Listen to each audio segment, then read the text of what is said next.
Halo semuanya, saya Dr. Adam Maulana. Apa kabar hari ini?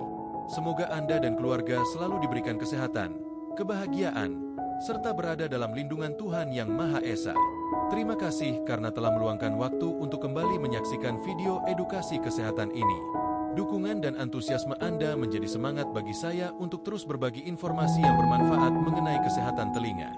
Saya berharap setiap video yang saya bagikan tidak hanya menjadi tontonan, tetapi juga dapat menambah pengetahuan dan meningkatkan kesadaran kita semua akan pentingnya menjaga kesehatan organ pendengaran. Sebelum kita mulai, saya ingin mengajak Anda untuk sejenak memperhatikan kesehatan telinga. Banyak orang menganggap kotoran telinga sebagai sesuatu yang harus selalu dibersihkan hingga benar-benar bersih.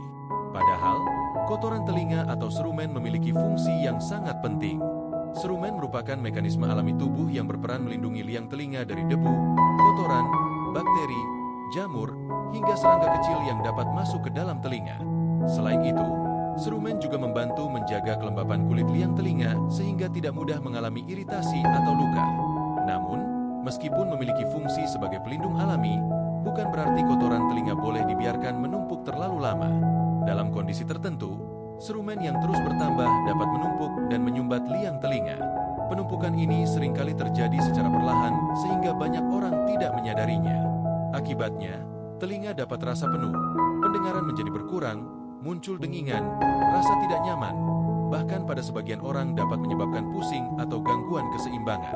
Kondisi seperti ini tentu dapat mengganggu aktivitas sehari-hari dan menurunkan kualitas hidup apabila tidak segera ditangani. Saya juga ingin mengingatkan agar kita menghindari kebiasaan membersihkan telinga menggunakan cotton bud atau benda tajam hingga terlalu dalam. Kebiasaan tersebut justru sering mendorong kotoran semakin masuk ke dalam liang telinga sehingga semakin sulit dikeluarkan. Selain itu, tindakan yang tidak tepat juga dapat menyebabkan luka pada liang telinga, memicu luka, bahkan meningkatkan risiko cedera pada gendang telinga. Oleh karena itu, membersihkan telinga sebaiknya dilakukan dengan cara yang benar dan aman. Jika memang terjadi penumpukan serumen atau muncul keluhan seperti telinga tersumbat, nyeri, keluar cairan, atau pendengaran berkurang, sebaiknya segera berkonsultasi dengan tenaga kesehatan agar mendapatkan penanganan yang sesuai. Pada video kali ini, kita akan melihat salah satu kasus penumpukan kotoran telinga yang telah berada cukup lama di dalam liang telinga.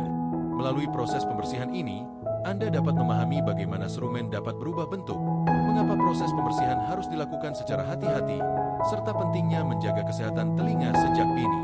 Saya berharap tayangan ini dapat menjadi edukasi sekaligus pengingat bagi kita semua bahwa menjaga kesehatan telinga adalah bagian dari menjaga kualitas hidup. Mari kita saksikan video ini bersama. Semoga bermanfaat, menambah wawasan, dan menginspirasi kita untuk lebih peduli terhadap kesehatan telinga mulai dari sekarang. Terima kasih telah menonton. Semoga Anda selalu sehat dan sampai jumpa pada video edukasi berikutnya. Pada kesempatan kali ini, saya ingin membahas salah satu masalah telinga yang cukup sering terjadi, yaitu peradangan pada telinga. Banyak orang mengira kondisi ini muncul begitu saja, padahal ada berbagai faktor yang dapat memicunya. Salah satu penyebab yang paling sering adalah gangguan pada saluran pernapasan atas, seperti flu atau pilek. Ketika hidung dan tenggorokan mengalami pembengkakan, saluran yang menghubungkan telinga dengan tenggorokan atau tuba eustachius dapat terganggu. Akibatnya, cairan di dalam telinga tidak dapat mengalir dengan baik sehingga memicu peradangan. Selain itu, kebiasaan membersihkan telinga menggunakan cotton bud hingga terlalu dalam juga dapat menyebabkan iritasi pada kulit liang telinga. Luka kecil yang terjadi akan mengurangi perlindungan alami telinga sehingga lebih mudah mengalami gangguan. Penumpukan serumen yang terlalu lama juga dapat membuat liang telinga menjadi lembab dan menghambat proses pembersihan alami. Air yang tertinggal di dalam telinga setelah berenang atau mandi, penggunaan headset dalam waktu yang terlalu lama, serta kebersihan earphone yang kurang terjaga juga dapat memengaruhi kondisi liang telinga.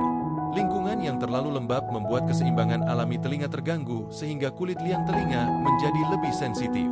Beberapa kondisi lain seperti alergi, penyakit kulit pada liang telinga, perubahan tekanan udara saat menyelam atau naik pesawat, hingga daya tahan tubuh yang sedang menurun juga dapat meningkatkan risiko terjadinya peradangan. Oleh karena itu, menjaga kesehatan telinga tidak hanya berarti membersihkannya, tetapi juga menghindari kebiasaan yang dapat mengganggu mekanisme perlindungan alaminya. Bersihkan hanya bagian luar telinga, keringkan telinga setelah terkena air, gunakan headset dengan bijak, dan segera lakukan pemeriksaan apabila telinga terasa nyeri, penuh, pendengaran menurun, atau keluar cairan. Dengan perawatan yang tepat, kita dapat menjaga kesehatan telinga dan mempertahankan kualitas pendengaran hingga usia lanjut. Ingatlah, telinga yang sehat adalah salah satu kunci untuk menikmati kehidupan dengan lebih nyaman dan berkualitas.